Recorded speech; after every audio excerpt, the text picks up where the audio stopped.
صلى الله عليه وسلم عن أنس رضي الله عنه قال قال رسول الله صلى الله عليه وسلم أول ما يحاسب به العبد يوم القيامة الصلاة فإن صلحت صلح سائر عمله وإن فسدت فسد سائر عمله।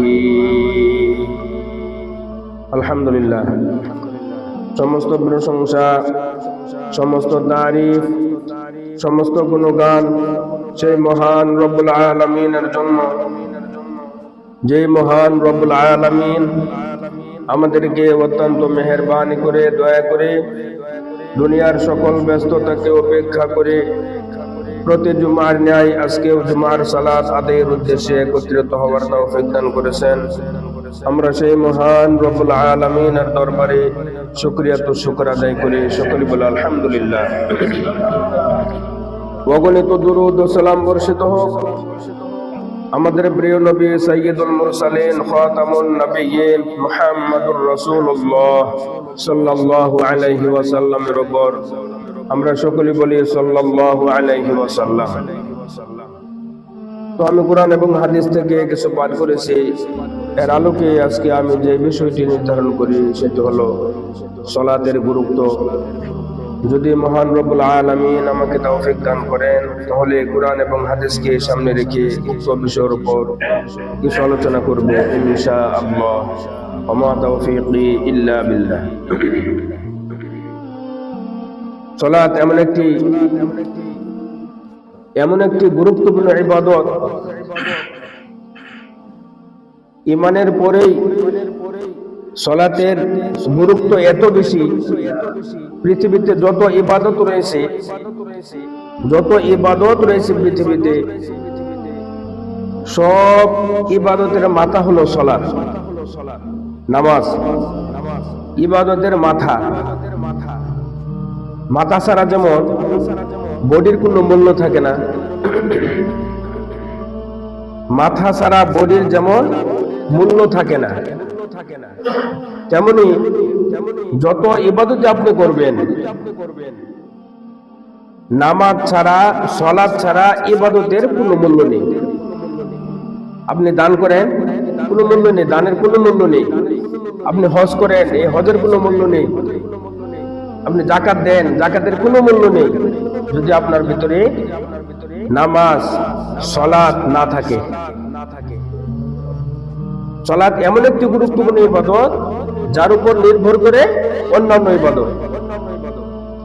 এজন্য রাসূল সাল্লাল্লাহু আলাইহি ওয়াসাল্লাম বললেন, যে ব্যক্তি 5 ওয়াক্ত সালাত আদায় করবে, 5 ওয়াক্ত সালাত যে ব্যক্তি আদায় করবে,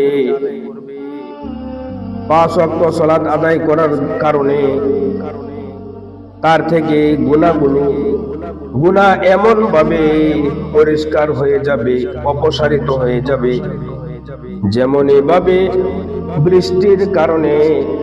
বৃষ্টি হওয়ার কারণে ময়লা আবর্জনা অপসারিত হয়ে যায়। সুবহানাল্লাহ, সুবহানাল্লাহ।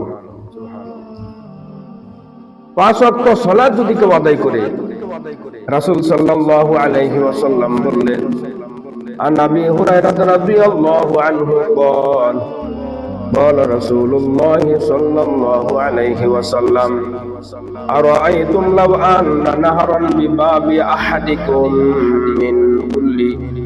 এই হাদিসের মধ্যে রাসূল সাল্লাল্লাহু আলাইহি ওয়াসাল্লাম বললেন, أرأيتم لو أن نهرا بباب أحدكم।